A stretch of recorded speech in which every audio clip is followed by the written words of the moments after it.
crying little.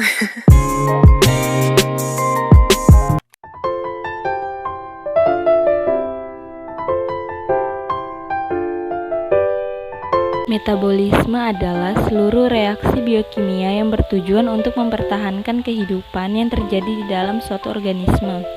Sedangkan karbohidrat adalah salah satu makronutrien yang cukup penting dalam pakan ikan, merupakan sumber energi pakan yang paling murah dibandingkan protein, lemak, dan sumber energi yang pada umumnya diproduksi oleh tumbuhan melalui proses fotosintesis. Anabolisme merupakan fase pembentukan atau sintesis dari metabolisme. Molekul pemula atau unit pembangun yang lebih kecil disusun menjadi makromolekul besar yang merupakan komponen sel seperti protein dan nukleat. Sedangkan katabolisme merupakan fase metabolisme yang bersifat menguraikan, yang menyebabkan molekul organik nutrien seperti karbohidrat, lipid, dan protein yang datang dari lingkungan atau dari cadangan makanan sel itu sendiri terurai di dalam reaksi-reaksi bertahap menjadi produk akhir yang lebih kecil dan sederhana, seperti asam laktat, karbon dioksida, dan amonia. Metabolisme memiliki 3 fungsi. Yang pertama, memperoleh energi kimiawi dari degradasi sari makanan yang kaya energi dari lingkungan. Kedua, menggabungkan unit-unit pembangun menjadi protein, asam nukleat, lipida, polisakarida, dan komponen sel lain. Ketiga, membentuk dan mendegradasi biomolekul yang diperlukan di dalam fungsi sel. Kemampuan ikan untuk memanfaatkan karbohidrat tergantung pada kemampuan menghasilkan enzim amilase sebagai pemecah karbohidrat.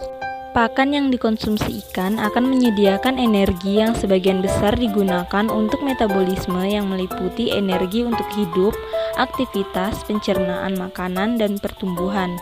Sedangkan sebagian yang lainnya dikeluarkan dalam bentuk feses dan bahan ekskresi lainnya.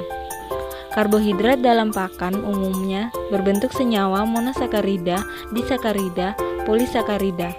Karena ikan tidak memiliki air liur, maka pencernaan karbohidrat dimulai pada segmen lambung, tetapi secara intensif terjadi pada segmen usus yang memiliki enzim amilase pankreatik.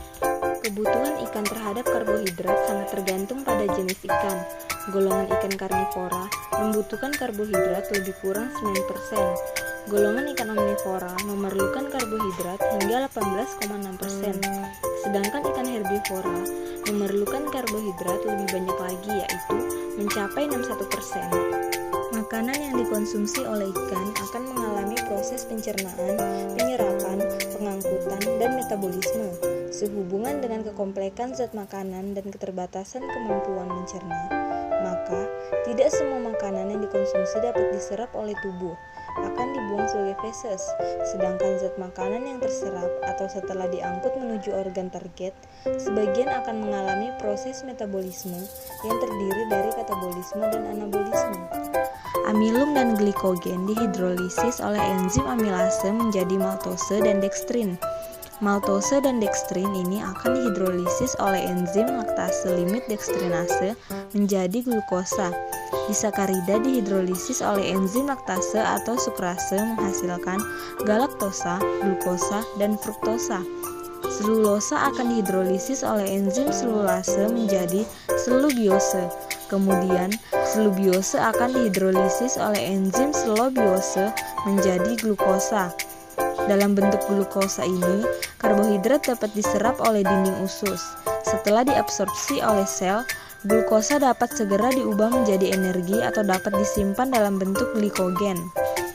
Alur penting dalam metabolisme karbohidrat ini yaitu pirufat yang dapat diubah menjadi laktat tanpa membutuhkan oksigen atau glikolisis anaerob.